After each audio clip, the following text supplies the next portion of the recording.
апамның мынау жасаған құрақтары барлығын ана қалған материалдардан жасайды осындай. Осындай.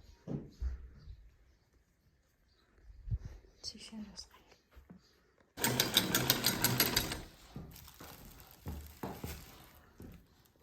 Міне осындай ескі машинкамен көрпе тігуді үйренеміз.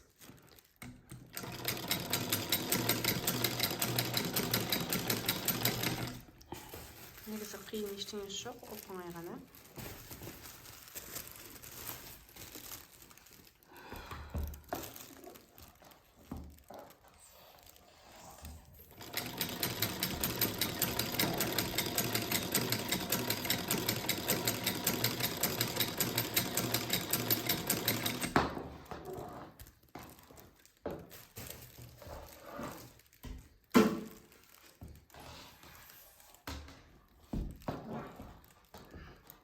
İyi canım.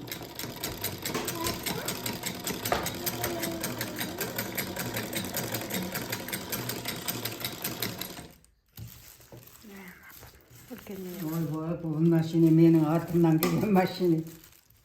Мә, сонда қанша жыл болған? 62 жыл болады. Мықты екен, иә?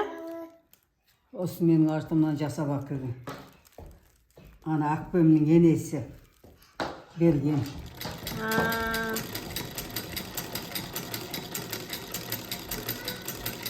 Мына осындай ескі көрпе бар еді де. Жамылатын көрпені осының шетін қолмен тігіп, осыны сыртын қаттап қояйын деп жатыр. Апам жасы 80-ге келсе де әлі тігін тігеді.